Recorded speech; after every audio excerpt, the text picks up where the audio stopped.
Olá, queridos, pastor Sérgio Wagner. Estou passando aqui rapidamente entre um estudo e outro, com os slides, com vídeos, para apenas responder uma pergunta que é muito recorrente no nosso canal e dentro do nosso grupo no Telegram.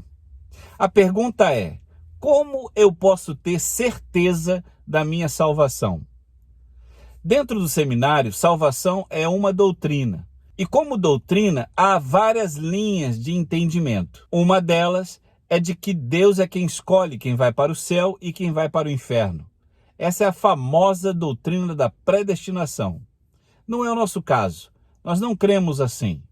Nós vamos lá para João 3,16, que diz que ele amou o mundo de tal maneira para que todo aquele que nele crê não pereça, mas tenha vida eterna. Nós vamos por esse caminho. Amém? Muito bem. Como é que eu posso ter certeza de uma coisa divina, espiritual, mas ao mesmo tempo dentro deste corpo físico no mundo carnal? Para ter essa resposta, você precisa compreender as coisas do alto. Então vamos entender e partir do seguinte princípio. O profeta Isaías, lá no capítulo 6, versículo 8, ele revela uma foto da eternidade. Eu gosto demais desse versículo. É quando, na verdade, Deus chega para ele e faz um chamado e ele responde: eis-me aqui, envia-me a mim. A pergunta de Deus é essa: a quem enviarei? E quem há de ir por nós? É uma foto da eternidade no momento em que Jesus se apresenta para vir ao mundo, nascer e morrer pelos nossos pecados. É fantástico isso, queridos. Como Deus teve o carinho de revelar não somente as coisas do futuro, como temos estudado, mas também as coisas do passado, lá na eternidade. Não é fantástico isso? Então Jesus Cristo veio. Ele desce, ele assume a forma corpórea, ele vai viver como um ser humano natural durante 33 anos e meio. Alguns acham que Jesus era um Superman. Negativo, queridos. A Bíblia fala que ele era 100% homem. Sentia fome, sede, chorava, dormia, se cansava, se entristecia, como qualquer ser humano. Ele jamais usou qualquer artifício da sua divindade para suprir as coisas da vida humana. Um bom exemplo é a fome. Ele poderia simplesmente dizer: pronto, já estou alimentado, sem ter comido nada. É claro, sim, porque ele, além de ter sido um homem natural, ele também é Deus. E nós cremos nisso. Muito bem, Jesus Cristo veio, morreu e ele ressuscitou ao terceiro dia. E ele nos garantiu a salvação mediante a sua morte. Amém? Então, partindo deste perfeito princípio, lá no livro de Atos, capítulo 4, versículo 12, o apóstolo Paulo, ele diz que em nenhum outro nome há salvação pelo qual devamos ser salvos. Nenhum outro nome, somente em Jesus. Eu posso gostar muito, estudar muito, conhecer muito a respeito da mãe de Jesus, Maria, a respeito do apóstolo Paulo, a respeito do apóstolo Pedro, a respeito do apóstolo Tiago, a respeito do apóstolo João, quando escreve o Apocalipse. Posso conhecer muito bem a vida de todos eles, mas somente através da obra de salvação de Jesus, que derramou sangue, é que nós temos a segurança de sermos salvos. É somente através do nome dele.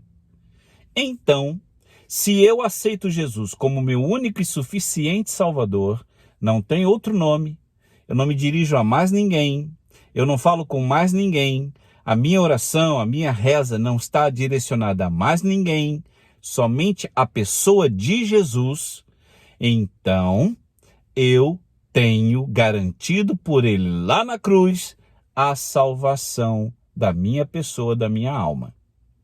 Preciso aceitá-lo como o único e suficiente Salvador. Não existe nenhum outro nome, perfeito? Como nós lemos em Atos capítulo 4. Muito bem. Já que você entende que não existe outro nome e que é a única pessoa que pode te salvar, então eu aceito o processo da salvação. Quando uma pessoa diz, por isso que a Bíblia fala que você precisa falar, aquele que professar com a sua boca que só Jesus Cristo é o Senhor, quando você professa isso para as pessoas, para o Espírito dele, para você mesma, então, como pessoa, você então entra no segundo processo da salvação. O primeiro foi aceitar a obra de salvação de Jesus na cruz. A segunda é quando isso é genuíno, escute muito bem isso, ok? Quando isso é genuíno, quando você efetivamente quer esta obra de salvação em sua vida, então entra no segundo processo, o Espírito Santo de Deus. A Bíblia fala que nós somos templos do Espírito Santo. Quem é templo do Espírito Santo? Aqueles que aceitaram Jesus Cristo como seu Salvador. Amém? Entendeu aqui? Então eu preciso compreender primeiro que eu tenho que aceitar Jesus. A Bíblia diz que existe um pecado que não é perdoado. Este pecado se chama a blasfêmia contra o Espírito Santo. Que pecado é esse? É o pecado daquela pessoa que rejeita a obra de salvação.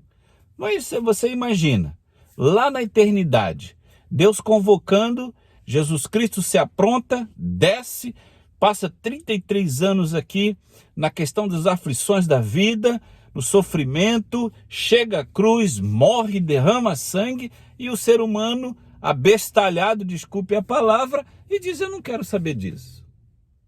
Eu não quero ouvir isso. Eu não aceito essa obra aí. Isso para mim não serve. Aqui está a blasfêmia contra o Espírito.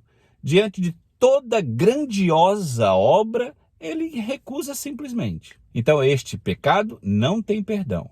Ele vai para o inferno porque rejeitou a obra de Jesus. Mas para nós que aceitamos Jesus, depois o Espírito Santo vem e faz morada. Nós somos templo do Espírito. E agora vai para a terceira parte deste processo. A terceira parte é deixar o Espírito Santo agir na sua vida. Por isso que o apóstolo Paulo ele orienta: não extingais o Espírito. Você não pode, depois de ter aceitado Jesus Cristo, viver uma vida qualquer, viver uma vida de qualquer jeito. Isso só demonstra duas coisas: ou que você extinguiu o Espírito, ou que você nunca teve ele. Então, se eu aceito Jesus, o Espírito faz morada em mim, então eu vou ter fruto do Espírito. Eu vou refletir o fruto do Espírito. A longanimidade, a benignidade, a mansidão, isso são coisas do Espírito. Mas não para por aí. A forma como você lida com as pessoas, a sua honestidade, a sua sinceridade, a sua moral, tudo isso Deus está visitando. E o Espírito Santo está fazendo isso fluir em sua vida. Entende isso, meu amado? Um outro ponto importante para aqueles que têm o Espírito de Deus é o prazer nas coisas de Deus. A hora de ir para a igreja é um pesar para você? A hora de ler a Bíblia você não tem nem vontade de ler? A hora de orar você não gosta de orar? Muito menos em público? Então, você precisa pedir ao Espírito de Deus que aumente a sua fé, que ele trabalhe na sua vida, a fim de que todas essas coisas venham fazer parte efetiva da sua vida. Você precisa amar as coisas de Deus, porque é o Espírito de Deus que faz isso acontecer. E aqui eu entro no quarto e último processo daquele que é salvo. E eu digo para as pessoas na escola bíblica que é, quem sabe, um ponto tão importante quanto todos os outros. Meu amado, você não pode fazer nada para ser salvo. Escute isso que eu vou te falar aqui e eu encerro. Você não pode fazer nada para ser salvo. Ah, pastor, eu tenho ido à igreja, eu dou o meu dízimo, eu visito, eu faço isso. Não, querido, desista dessa ideia. Jogue tudo isso no lixo. Porque a Bíblia diz que as nossas obras são como trapo de imundícia. Sabe o que isso quer dizer? Que nada representam.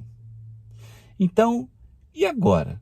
Se eu não posso fazer nada para ser salvo, então eu não estou entendendo mais nada. E então eu vou te explicar. Você não pode fazer nada. É o contrário. Eu não posso fazer nada para ser salvo. Não, eu faço porque eu sou salvo. Você entendeu isso agora? Você não pode fazer para ser. Você faz porque você é. Então, eu leio a Bíblia, vou para a igreja, estou animado, eu me envolvo com as coisas do Senhor porque eu sou salvo. E não porque eu quero ser salvo. Como está a sua vida então? Pastor, eu estou muito desanimado.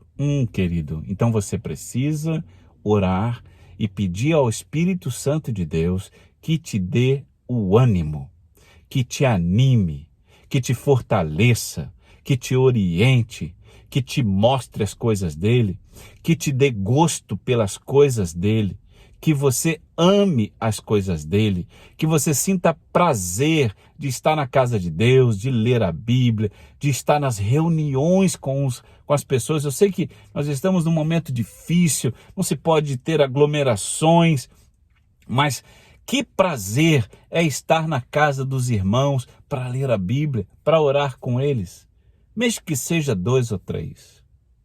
Isso é fruto do Espírito. E essas pessoas que têm este prazer, certamente essas pessoas fazem parte do grande rol daquelas pessoas que vão subir na hora do arrebatamento da igreja. Espero ter respondido a sua pergunta. E agora você já sabe. Pastor, não me sinto salvo. Peça ao Espírito Santo de Deus e ele vai te dar essa certeza, ele vai te dar o gosto das coisas do alto, porque é para lá que nós vamos. Então, se prepare, ore, busque ao Espírito de Deus e ele vai fazer a obra em sua vida. Amém? Nos vemos no próximo vídeo.